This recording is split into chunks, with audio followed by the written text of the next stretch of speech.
This is Jessica. And this is Kelly. And this is the Chasing Brighter podcast. Hi, everybody. Thank you so much for joining us today. We are continuing our series, Staying Healthy and Happy During the Holidays.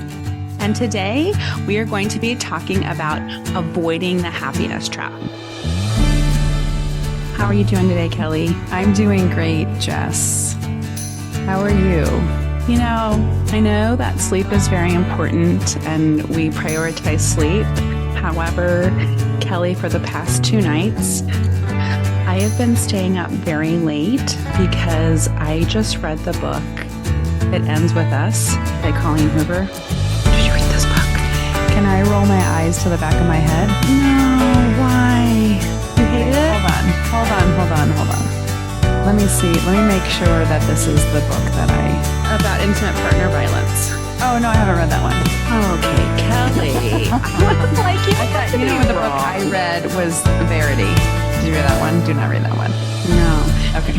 Kelly, this book was so amazing. I had to tell my children about it. So on the ride to school, I broke down the book. It's like a super duper bestseller right now. The sequel. So my clients, everyone's kind of telling me about it because the sequel came out October 2022. Yes, so I'm so glad that I didn't read it a long time ago and had to wait years. Okay. I saw that it was signed in 2019 to be a movie.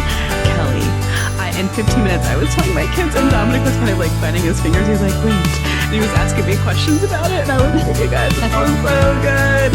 However, there are graphic sex scenes, and so Gabby was saying, my friend at school was talking about it, but he was only talking about the graphic sex scenes. So, I read a ton, and so some books have sex scenes, and some of them say, they kind of start kissing, and then they wake up in the morning. But this one had a few.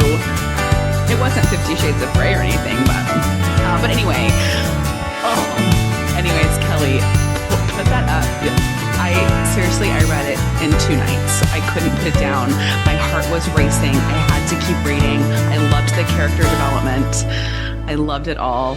And I'm so excited there's a sequel that I can start reading tonight. That sounds very lovely. I actually just finished reading Green Light from Matthew McConaughey. Okay. Autobiography.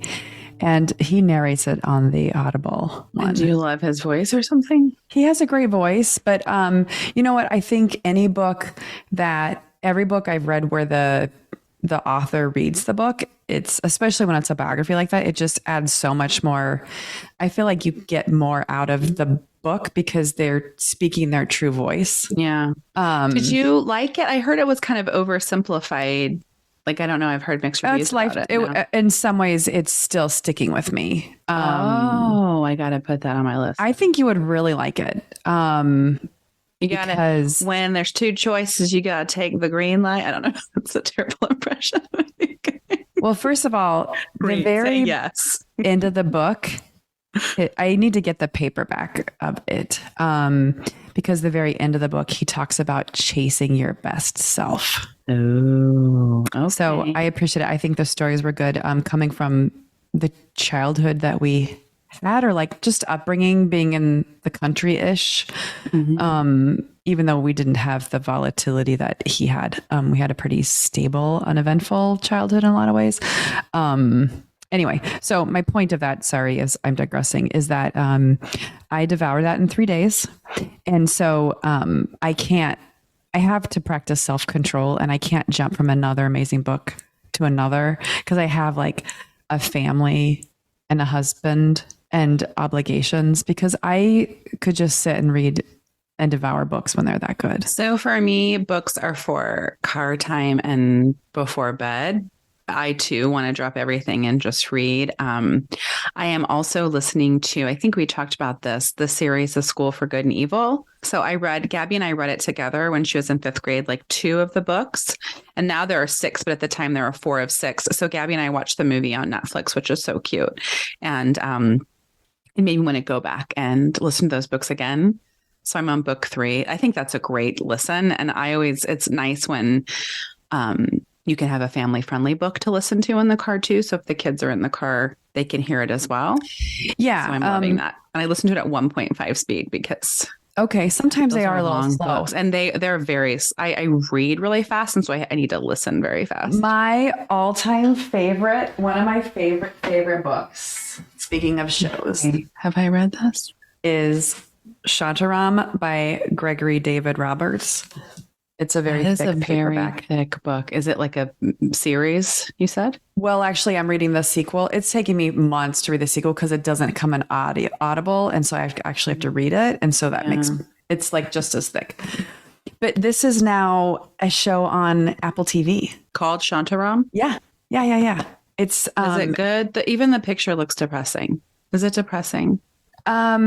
I love. Did you ever read A Fine Balance? I don't think so. Okay, so Slumdog Millionaire-esque kind of thing. Okay. So it's really awesome because the book is about. It's basically a autobiography. It's a fiction, but it's Gregory David Roberts. It's about his life.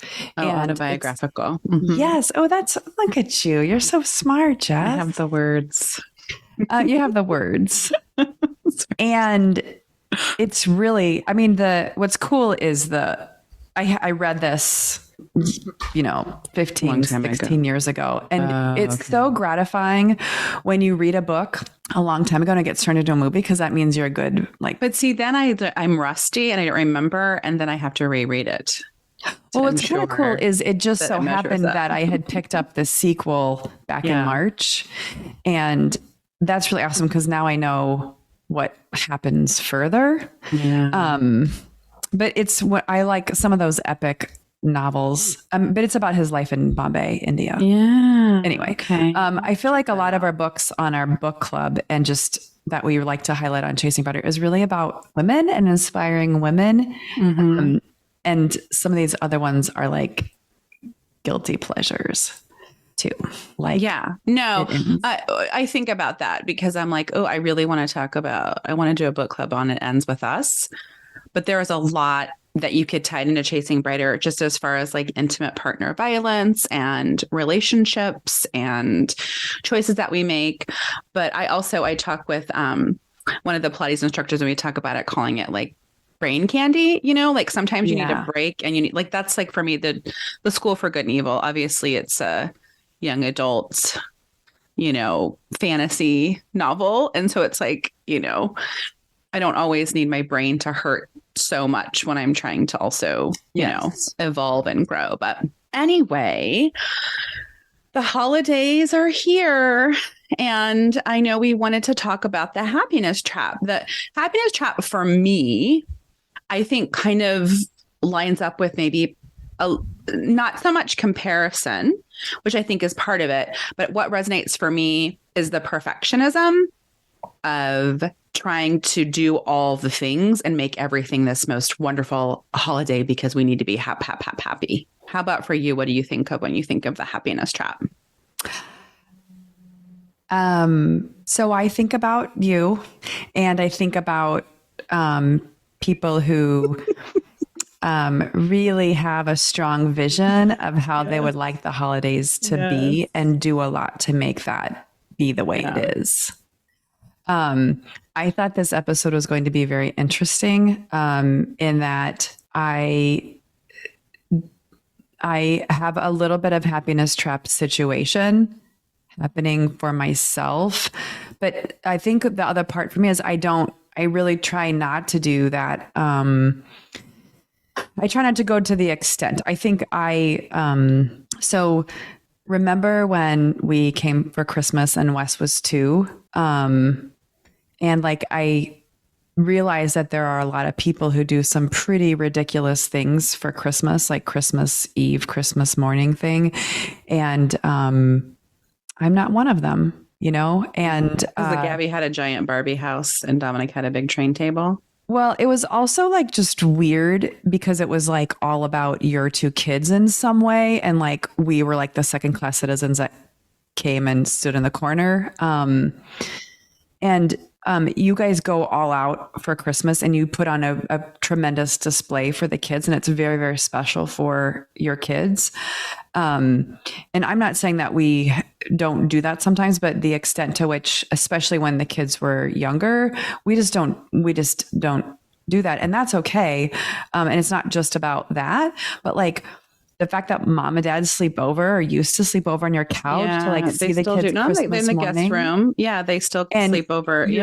your love of seeing the kids come down the stairs and like see all the things. Right. It's really important to you.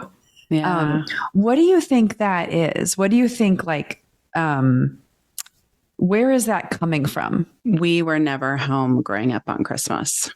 And so that's really important to you to be We home. were traveling. I think our cousin Christina, Yeah. when we were ever over there, and she would come downstairs and it was so magical. Like Santa had come, and it was like mom and dad sometimes would give us our gifts on Christmas Eve. I don't know. It was just like, I was very set when we had kids. I wanted to be home on Christmas. And I wanted them to come down the stairs. Mm-hmm. I wanted them to feel magical. Financially and gift wise, I don't think that we spend a lot on the kids.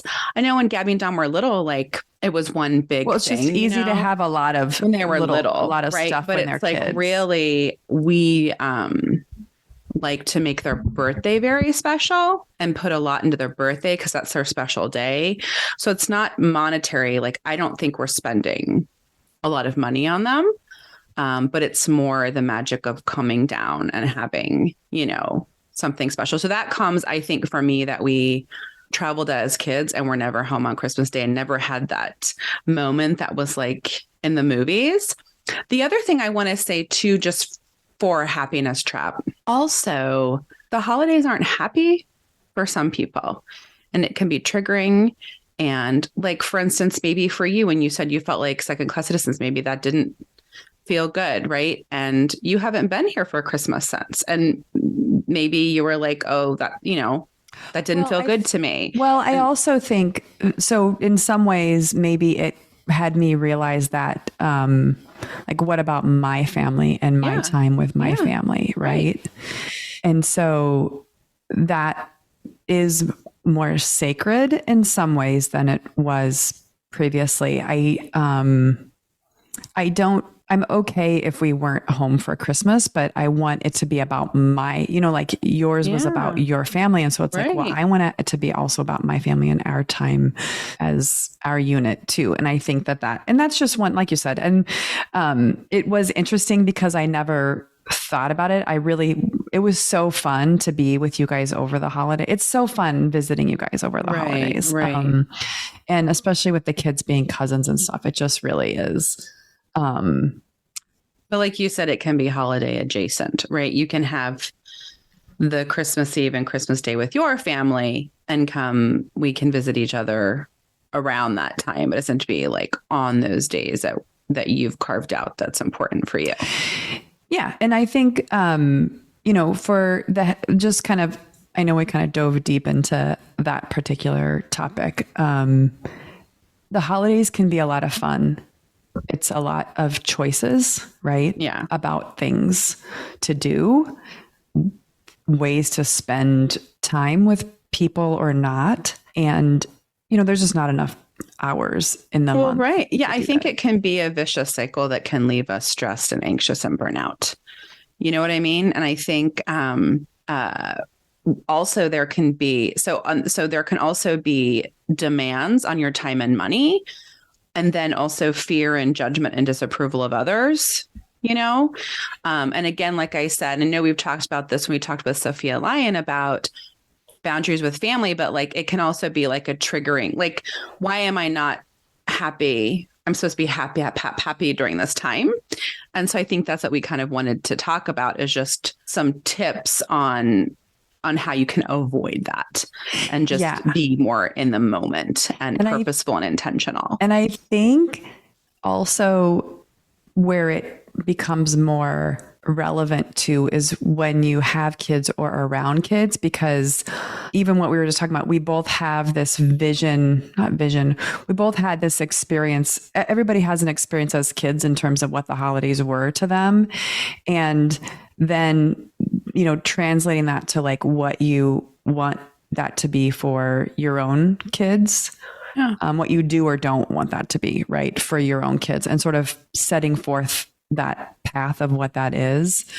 And everyone has a different view of that. I think mom, the Christmas was very special to her. And I think a lot of folks who are maybe the baby boomer generation, Christmas or the holidays and birthdays were like the few times people would get like gifts and stuff, because a lot of families were like, that's when there was actually a middle class and people were struggling to kind of make ends meet in a lot of ways with all the kids they were having. I mean, Dad talked about ordering something and waiting weeks for the train to come. I think there was a time when you didn't have access due to transportation. So Mom would say they would get like an orange and maybe have to ask her like a banana in her stocking. Like obviously oranges don't grow in Kansas. So that would be like the one time of year you would get to have an orange, So I think now I think we have access to everything all the time. And so it is a little different, but I think years ago, I wanted to do everything for everyone and do it all and make cookies for everybody and make all these traditions. And I think I've really backed off on that. And I think I have learned, I think that kind of goes into our first tip, is I've learned how to ask for help. We've always had like pre-COVID, we would have like an ugly sweater Christmas party, or we would have a New Year's Eve party. And I started having it be potluck. So instead of like pulling my hair out and trying to make all of these wonderful things, it's like, what, let's just have potluck, ask people for help, and look at how you can take some things off your plate so you're not stressed. Yes. And, another tip that we talked about is really avoiding emotional vampires. So, it's about, being aware of, the people that you are around during the holidays, and, finding ways to avoid conflict, and just being aware of your, of what you need, and maybe how others are socially, that, you want to avoid those encounters. I think in general, I think we're always encouraging everyone to set some boundaries and recognize that there might be people in your life that, I love the analogy filling your cup. And so it's like you're pouring all of your emotional energy, and when you're with them, you come away empty. So being aware of that, sometimes we can't avoid them. Sometimes it's a boss, it's a coworker, whatever.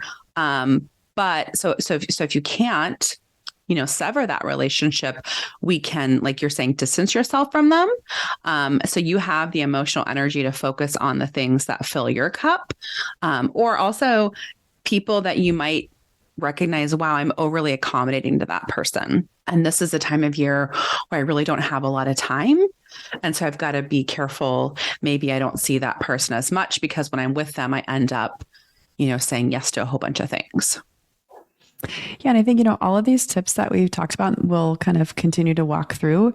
They're really tips to think about all year. And, for us, what we talk about is, during the holiday season, things just get a lot more demanding. So this is really a time where some of these things are like, everything is compounded and compacted and compressed, and, just things to continue to revisit in your own life. Yeah. Yeah. I think also I want to, and I know we've talked about this before, but like tip 3, manage your expectations. I loved when Sophia Lyon reminded us that disappointment comes from unmet expectations, and so it's like, let's take a step back, look at previous holidays.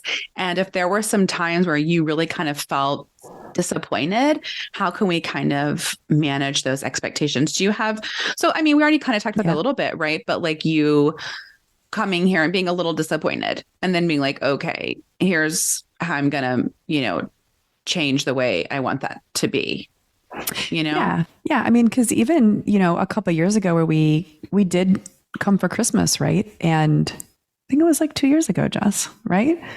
And remember, we rented a house. We had our own Christmas morning. We had our own time, right? And so that was sort of a way of us kind of, managing those expectations and not being disappointed where we had our own time.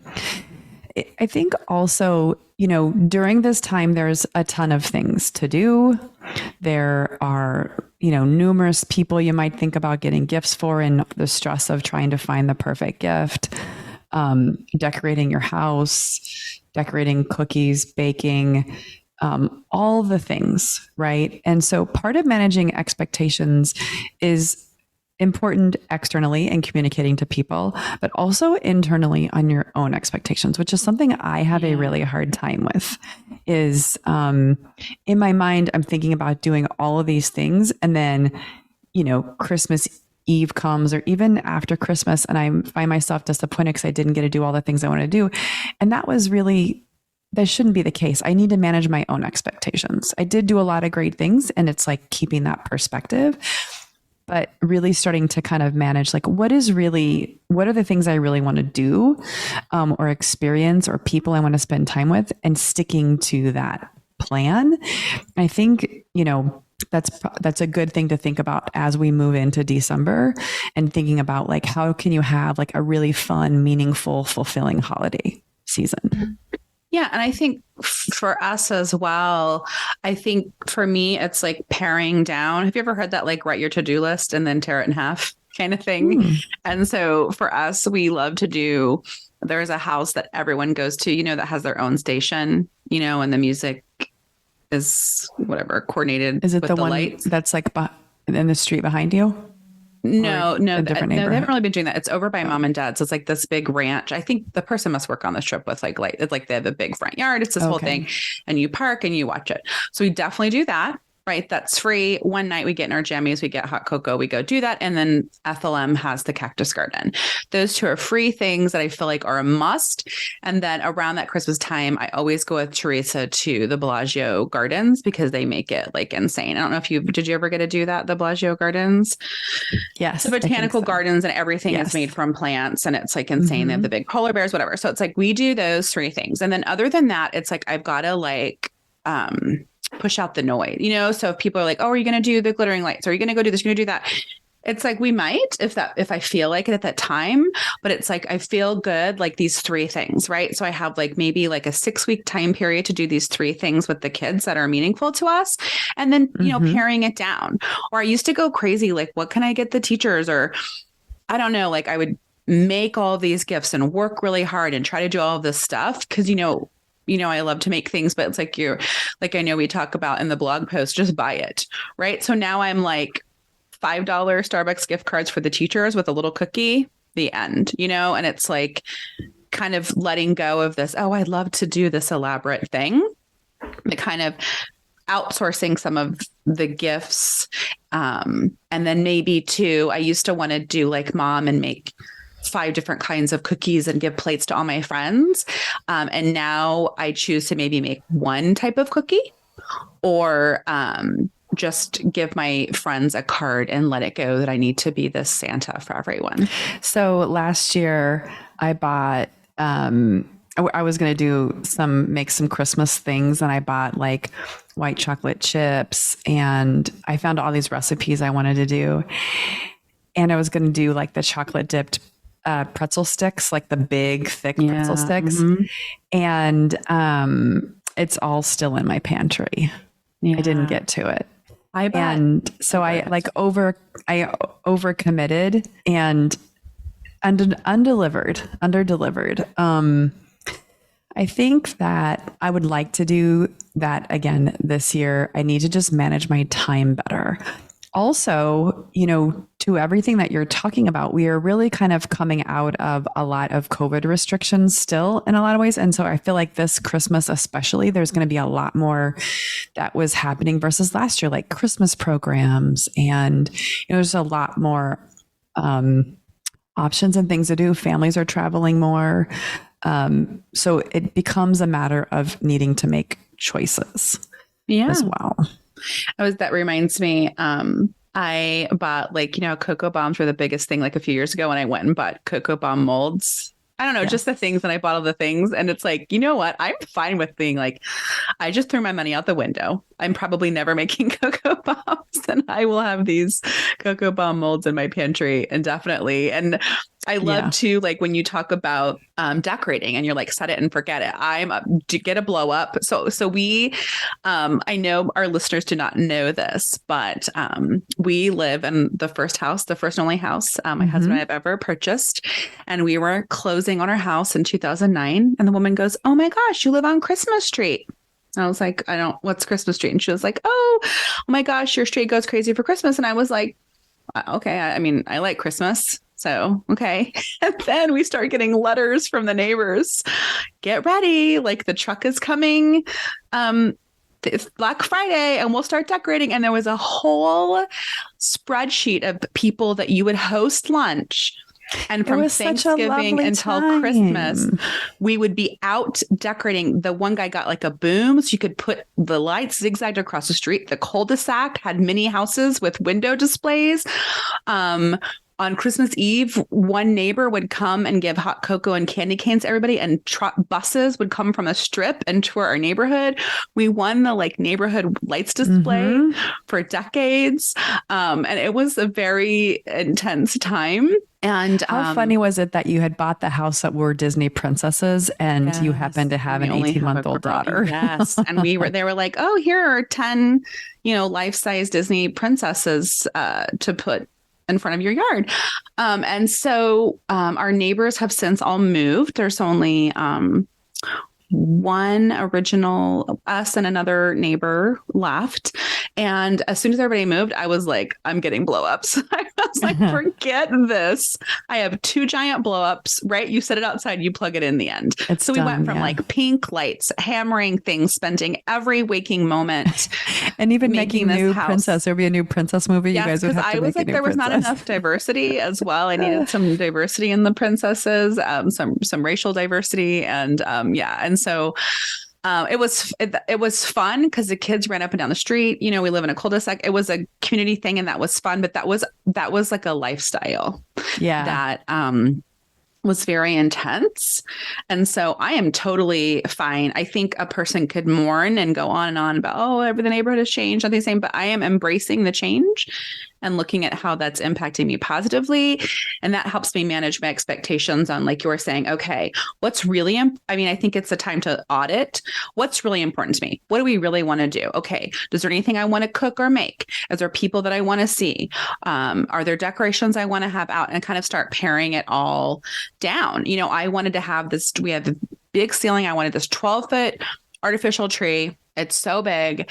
And I told Justin, I want to go back to, we used to get a real tree. I'm back to a small, manageable, real tree that we don't have to store, so it's okay if you change some things, just. Well, and maybe I know we only have 5 tips, but maybe we need to add that. I like that you said audit your list. So not only are you setting expectations between yourself and others, but you're really making a list and checking it twice, kind of a thing, that you are doing the things that you want to do. And really that probably leads into our 4th tip anyway, which is being selfful. And really taking time to take care of yourself during the holidays. I mentioned in a previous episode where some girlfriends and I went to holiday tea at the Peninsula here in Chicago, which was really so fun. We did a white elephant, and it just felt like such a fun, festive activity. And I think that, squeezing in some adult fun during this time, my husband and I try to do like a date night dinner around Christmas time. And the last couple of years, what we found is, I think the kids are normally in school the Friday before their Christmas break. And so we would take that time and do a day date, and we would just have a really nice lunch and really enjoy our time together for the holiday madness. So that's something else. I mean, it's not just about spending time with your girlfriends, but also, you're connecting with your spouse can be another part of being selfful. And we talked about that. Like, we make it about family. And it's like, it can be whatever you want it to be. And it can be about you. and doing things just for you. And so I think we're encouraging everyone to plan at least one thing for yourself that's just for you. I like that. I like that little day off date situation. I think that I think this is one that I really want to try, even doing all the things that I mentioned or whatever. I think this is one I really want to try to think about, like what would be fun, festive thing to really like fill my cup, right, during the holiday season. This year, we talked about, there's always things to do. Maybe it's starting to think about the things that you've always wanted to do, but you haven't done. And maybe picking one of those things. Like I've always wanted to go to the Nutcracker. Is that a good thing? I hear mixed feedback on like if I should go see the Nutcracker or like the Christmas Carol. Maybe I go see it. Maybe you go see an event, a play or something with friends or family. I'm trying to think if we've done the Nutcracker. I think Gabby went with a friend. The Smith Center here does it. And Gabby was in a Nutcracker just a couple years ago, but they called it like the Nutcracker remix. So they also had tap, different genres of music. I just think I would do anything. It's like if you're a ballet person, right? There's not going to be talking, right? It's going to be an orchestra, and it can run long. So I think you would enjoy it. Taking the boys, that would not be fun for me. That's true, right? But it'd have to be something that's more engaging for them. I'm excited for my self-full thing. I know, we talked about it, but I'm going to go to the Bad Elf pop-up Sunday with my girlfriends, where it's like a cheesy bar with lights everywhere. It has an Airstream inside. Cool. Yay! And we're going to go and kind of like check that situation out. So I think that will be really fun, and maybe start a new tradition where I can meet up with my girlfriends during this time. And I think tying back to this time of year might be emotional for some of us. And so I think it's important that you allow yourself to feel all the feels. Feelings are just that. They're feelings. They're neither good nor bad. They just are. So if you find yourself feeling anything other than happy, that's okay. This is a lifelong effort for me in terms of really taking time to do that. Instead of really avoiding those emotions, which is what I tend to do. It's very easy to busy yourself during the holidays and which not is a really, way of numbing, right? Yes. And not really taking the time to kind of, to your point, feel the feels. And I think sometimes for me too, is by doing that, it fills your cup. It can fill your cup, meaning that you're taking this moment, you're recognizing your feelings, and you're allowing them to kind of pour over you, right? And accept them, and really kind of making a moment even more meaningful. And so I think about this as not only the stressful and straining types of situations, but also the ones where, you're taking your family to as Christmas activity and like just taking that moment to like feel that feel of pride or happiness or joy. And thinking about why is it that that's doing that is maybe part of that too. And it really helps you feel and know that you're, kind of filling your cup, if you will. I'm not the therapist here. I'm just using my lame words. I think about like the opposite of that, where like, let's say, I'm probably not going to do that this year, but let's say like we buy tickets ahead of time and it's like $50 to $75 a kid and it's some kind of Santa experience, and they're like, why are we here? This is boring. I don't want to be here. I'm ready to go. Why can't I get this $500 ornament stuffed animal they're like, so it's like, I'm doing this for you. This is supposed to be, but like that's reacting. And so, when you're talking about, and I know you're talking about the rain method, which I love, and you've brought it up. We've talked about it before. Recognize. So it's like, I'm feeling really disappointed.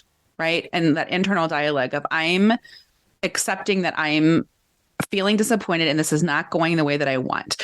Ask, so it's recognize, accept, investigate. Why do I feel this way? Well, because I spent X amount of money. I took time off. I'm trying to be with my kids and they're ungrateful, and then the N, not identify, you are not your emotions. You're a whole person. And this is a tiny part of you. So this is 2 hours of my life. They're just kids. They don't understand. They can't conceptualize what went into all of this, and it's going to be okay. I don't need to kind of lash out. Yes, I'm disappointed, but that's okay. Yeah. And that's probably why I think when we were kind of talking about auditing, it's like check in with the family too. Do people want to do this? Or are you just trying to compare to other people and live this life because you're trying to make Instagram photos? Yeah. Like something to tell everybody else that you're doing. Right. Yeah. That's a really What are we doing? We basically, the kids stay in their underwear all day. And we don't do anything. Can that go on Instagram? Well, the thing is I feel like my kids, especially, the younger one now, would just be on video games his whole life. And it's actually not fulfilling. And I'm trying to teach him that personal connections and time with people is. It's that balance. We've talked about it because I want to do nothing too. Like we're all overscheduled. And so when we have a moment where we can sleep in, you're right. It's finding that balance of doing something not mindless and numbing, which can have a purpose, which is maybe video games or whatever. But then, also in engaging in some things. And what does that look like? And it doesn't have to be going and doing all of these things. But like you said, just doing the pretzel rods, Beckett's super creative and Wes loves to cook. So that could totally be something that they do, That was my thinking too. Is, trying to get them more engaged on something like that. I luckily, I feel like Wes is kind of growing out of the video game stuff a bit. And so it's easy then to kind of drag Beckett out of it too. I think for many of us, we all look forward to the holidays. It's a break from the doldrums of life in some way. And it is, a time you can make some really fun memories. And so, we're by no means the experts here. I think what's awesome about what, even this episode is it's kind of refreshing. I don't know about you, Jess, but it's like keeping all these things top of mind for me that I can continue to kind of figure out ways to make a great holiday season for myself and my family and people around me and not have it be such a struggle. Right. And not have it be stressful. How can we all take that stress out, practicing our self-compassion, letting go of the perfectionism and all the things and truly enjoy the holidays. It'll be fun. And when you look back on memorable holidays, that's what you're attached to is the memories and how you felt and not these finishing touches of it looking a certain way or being a certain way, so, we can just live with intention. And like you said, find joy in the imperfection of the season. So wise. Well, good luck, everyone. We hope you have a very fun, enjoyable, and fulfilling holiday, and we will try to do the same. Thanks for listening and joining us today. And don't forget to follow us on social media @Chasing Brighter or on our blog, chasingbrighter.com.